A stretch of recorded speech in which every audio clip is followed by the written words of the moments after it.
नमस्कार। 400 किलो का ताला, 4 फीट की चाबी। जाने किसने बनाया है राम मंदिर का ताला। राम मंदिर के 400 किलो का ताला बनाने वाले सत्य प्रकाश ने इस ताले को बनाने के लिए अपनी सारी बचत लगा दी है। वो साल के अंत तक इस ताले को राम मंदिर प्रबंधन को सौंप सकते हैं। उत्तर प्रदेश के अयोध्या में निर्माणाधीन राम मंदिर के लिए अलीगढ़ के एक कारीगर ने 400 किलो का ताला बनाया है। इस ताले को बनाने वाले कारीगर का नाम सत्य प्रकाश शर्मा है। ये ताला दुनिया का सबसे बड़ा हाथ से बनाया हुआ ताला बताया जा रहा है। शर्मा इस साल के अंत तक राम मंदिर प्रबंधन को ये ताला उपहार में देने की योजना बना रहे हैं। इस ताले के बारे में श्री राम जन्मभूमि तीर्थ क्षेत्र ट्रस्ट के एक पदाधिकारी ने कहा, ये देखना होगा कि 400 किलो के ताले का उपयोग कहाँ किया जा सकता है। शर्मा के पूर्वज 1 सदी से भी अधिक समय से हस्त निर्मित ताला बना रहे हैं। वो खुद 45 सालों से अधिक समय से तालों को पीटने और चमकाने का काम कर रहे हैं। शर्मा ने बताया कि 4 फीट की चाबी से खुलने वाला ये ताला उन्होंने राम मंदिर को ध्यान में रखते हुए बनाया है। ताले की क्या है खासियत? इस ताले की बात करें तो ये 10 फीट ऊंचा, 4.5 फीट चौड़ा और 9.5 इंच मोटा है। साल की शुरुआत में भी इस ताले को अलीगढ़ में हुई वार्षिक प्रदर्शनी में प्रदर्शित किया गया था। अब शर्मा इस ताले में मामूली संशोधन करने और इसकी सजावट में लगे हुए हैं। वो नहीं चाहते कि इसमें कोई भी कमी हो। इस ताले को बनाने में सत्य प्रकाश शर्मा की पत्नी रुक्मणी देवी ने भी उनका भरपूर साथ दिया। ताले को बनाने में कितना खर्च आया? सत्य प्रकाश शर्मा की पत्नी ने बताया कि पहले हमने 6 फीट लंबा और 3 फीट चौड़ा ताला बनाया था, लेकिन कुछ लोगों ने हमें बड़ा ताला बनाने का सुझाव दिया। इसके बाद हमने इस पर काम करना शुरू किया। शर्मा के मुताबिक इस ताले को बनाने में करीब 2 लाख रुपए की लागत आई है। मैंने राम मंदिर के लिए एक विशाल ताला बनाने के बारे में सोचा, क्योंकि हमारे शहर तालों के लिए जाना जाता है और इससे पहले किसी ने भी ऐसा कुछ नहीं किया था। इसे बनाने के लिए मैंने अपनी जीवन की सारी बचत लगा दी। रामलला की प्राण प्रतिष्ठा, पीएम करेंगे उद्घाटन। अयोध्या में भव्य कार्यक्रम की तैयारी। अयोध्या में राम मंदिर उद्घाटन की तैयारी शुरू हो गई है। भगवान राम के प्राण प्रतिष्ठा का पूरा कार्यक्रम 7 दिनों का रहने वाला है। इसके लिए तीर्थ क्षेत्र में करीब 25,000 लोगों के रात्रि में ठहरने का उचित प्रबंध किया जाएगा। सर्दी के मौसम में गर्म रहने वाले स्पेशलाइज्ड टेंट का इंतजाम किया जा रहा है। अयोध्या में भगवान राम के प्राण प्रतिष्ठा का पूरा कार्यक्रम 7 दिनों का रहेगा, जिसके आखिरी दिन पीएम नरेंद्र मोदी पूजा अर्चना कर मंदिर को देशवासियों को समर्पित करेंगे। प्रधानमंत्री प्राण प्रतिष्ठा के दिन देशवासियों के नाम छोटा सा संबोधन भी करेंगे। पीएम के संबोधन से पहले संघ प्रमुख मोहन भागवत, महंत नृत्य गोपाल दास और यूपी के सीएम योगी आदित्यनाथ भी वहां मौजूद लोगों को संबोधित करेंगे। राम जन्मभूमि तीर्थ क्षेत्र के सूत्रों के मुताबिक प्राण प्रतिष्ठा के दिन अयोध्या में कोई पब्लिक मीटिंग आयोजित नहीं होगी। वैसे तो 16 से 24 जनवरी के बीच अयोध्या में प्राण प्रतिष्ठा होना तय है, मगर तिथि पर अंतिम निर्णय प्रधानमंत्री के समय की उपलब्धता के हिसाब से तय होगा। प्राण प्रतिष्ठा आयोजन के दिन आरएसएस के सभी 36 संगठन के लोग मौजूद रहेंगे। संघ संचालक समेत अन्य वरिष्ठ अधिकारी मौजूद रहेंगे। इसके साथ ही बीजेपी के अलावा अन्य दूसरे दलों के लोगों को भी बुलाने पर चर्चा की जा रही है, लेकिन गैर बीजेपी राजनीतिक दलों से उन्हीं नेताओं को आमंत्रित किया जाएगा जिनके कार्यक्रम में आने की पूरी गारंटी होगी। राम जन्मभूमि तीर्थ क्षेत्र सूत्रों के मुताबिक प्राण प्रतिष्ठा मंदिर परिसर में ही होगा, जहां कोई मंच नहीं बनेगा और न ही कोई मेज रखा जाएगा। मंच में सिर्फ गणमान्य लोगों की सीमित कुर्सियां रखी जाएंगी। प्राण प्रतिष्ठा के दिन सीमित लोगों को ही आमंत्रित किया जाएगा। 5,000 के आसपास कुल आमंत्रित सदस्य हो सकते हैं। प्राण प्रतिष्ठा के दिन और 1 महीने तक रामलला के दर्शनाभिलाषियों की भीड़ को कंट्रोल करना एक बड़ी चुनौती होगी। इसके लिए 26 जनवरी के बाद राज्यवार लोगों के लिए तिथि अलॉटमेंट किया जाएगा। दिए हुए तिथि के हिसाब से देश के अलग अलग राज्यों के लोग अयोध्या पहुंच रामलला का दर्शन कर सकते हैं। रामलला के दर्शन के लिए दक्षिण भारत के राज्यों से आने वाले श्रद्धालुओं को फरवरी में तिथि अलॉट की जाएगी। वहीं पहाड़ी राज्य हिमाचल प्रदेश, जम्मू कश्मीर, लद्दाख और उत्तराखंड जैसे राज्यों से आने वाले श्रद्धालुओं के लिए जनवरी के आखिरी में तारीख दी जाएगी। राम जन्मभूमि तीर्थ क्षेत्र को भरोसा है कि करीब 1 महीने तक यानी करीब 20 फरवरी तक दर्शनार्थियों के अत्यधिक भीड़ का दबाव रहेगा। उसके बाद श्रद्धालुओं की संख्या सामान्य हो जाएगी। प्राण प्रतिष्ठा की तिथि से लेकर अगले 1 महीने तक श्रद्धालुओं के खाने पीने की कोई दिक्कत ना हो, इसके लिए 10 से 15 जगह निःशुल्क भोजन की व्यवस्था की जाएगी। अयोध्या के सभी 3000 मंदिर में भंडारा चलाने की अपील राम जन्मभूमि तीर्थ क्षेत्र करेगा। इन सभी श्रद्धालुओं के लिए रात्रि विश्राम और सोने के लिए समुचित छत का इंतजाम भी किया जाएगा। श्रद्धालुओं को पूरे अयोध्या और फैजाबाद के हर एक चौक चौराहे से प्राण प्रतिष्ठा को दिखाने के लिए नगर निगम द्वारा बड़े बड़े जाइंट स्क्रीन पूरे शहर में लगाए जाएंगे। इसके साथ समूचे देश के करीब 5 लाख मंदिरों में भी स्क्रीन लगाए जाएंगे, जिससे प्राण प्रतिष्ठा का भव्य और ऐतिहासिक कार्यक्रम गांव-गांव, गली-गली में देखा जा सकेगा।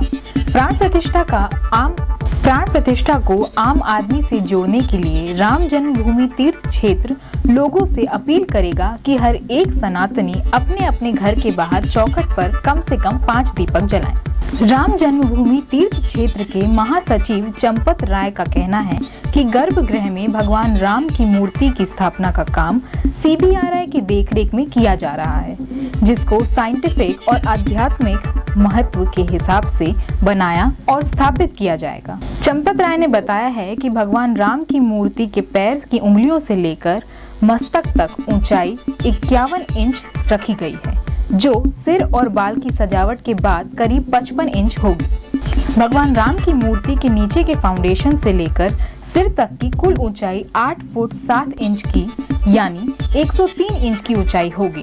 जमीन से लेकर भगवान राम के सिर की ऊंचाई तक संरचना CBRI इस ढंग से निर्मित कर रही है, जिससे रामनवमी के दिन सूर्य की किरण सीधे भगवान के मस्तक पर आए।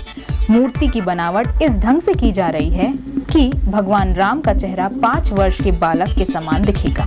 अयोध्या राम मंदिर निर्माण में कैसे रखी जा रही एक ईंट। श्री राम जन्मभूमि तीर्थ क्षेत्र ट्रस्ट ने बताया कि रामलला के भव्य मंदिर की छत का निर्माण कार्य पूरा हो गया है। अभी मंदिर के खंभों में मूर्तियों को उरेकने का काम शुरू किया गया है। अयोध्या में राम जन्मभूमि पर रामलला के भव्य और दिव्य राम मंदिर का निर्माण कार्य तेजी गति से चल रहा है। राम मंदिर के गर्भगृह का निर्माण कार्य अपने अंतिम दौर में है। गर्भगृह की छत भी बन चुकी है।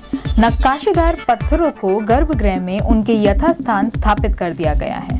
गर्भगृह गुड़ी मंडप के साथ साथ गर्भगृह के परिक्रमा पथ को भी तैयार कर लिया गया है। राम मंदिर के प्रथम तल के निर्माण कार्य को अंतिम रूप देने का कार्य चल रहा है। राम मंदिर के गर्भगृह के फर्श का कार्य भी किया जाना है, जिसमें मार्बल का उपयोग किया जाएगा। भगवान रामलला के मंदिर में लगाई जाने वाली खिड़की और दरवाजे के लिए महाराष्ट्र से आई सागौन की लकड़ी। रामलला के मंदिर के कपाट का फ्रेम दक्षिण भारत के कारीगर तैयार करेंगे। इन्हें कन्याकुमारी से खास इसी काम के लिए बुलाया गया। कपाट की नक्काशी का कार्य पूरा हो चुका है और फ्लोर निर्माण के निमित्त मंदिर के खंभों में मूर्तियों को उकेरने का काम शुरू किया गया है।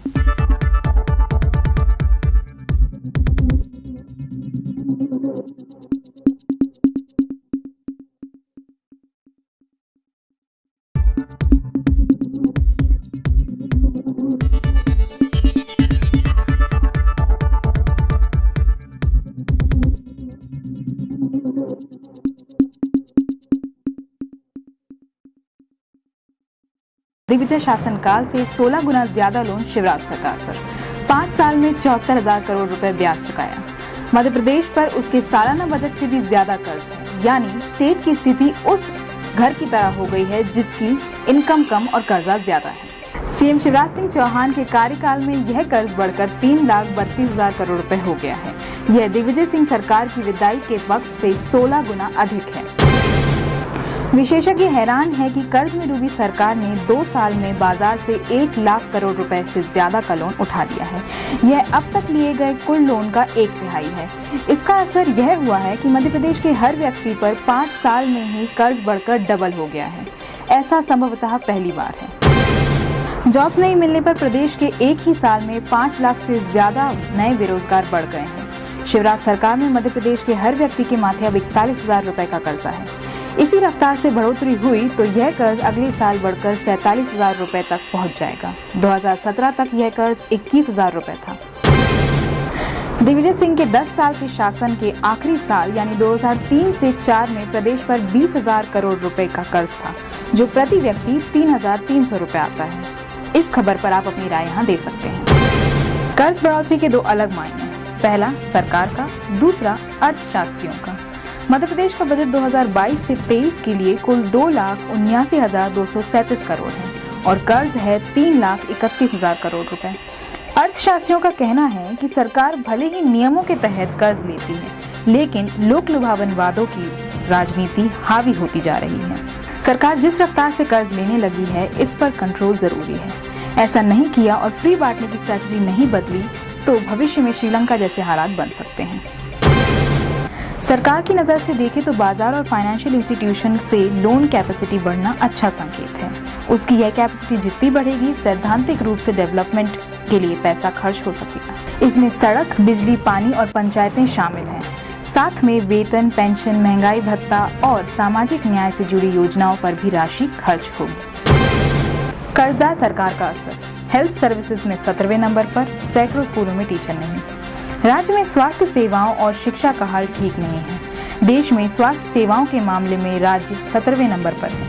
यहाँ प्रति व्यक्ति सालाना सरकारी खर्च 1,428 रुपए ही होता है। राज्य में 13 चिकित्सा महाविद्यालय हैं और करीब 11,500 स्वास्थ्य और प्राथमिक स्वास्थ्य केंद्र हैं, जहाँ पर विशेषज्ञ चिकित्सकों के ज्यादातर पद रिक्त हैं। इसी तरह राज्य में बड़ी संख्या में ऐसे स्कूल हैं जहां या तो शिक्षक नहीं हैं अथवा एक शिक्षक के भरोसे स्कूल चल रहे हैं।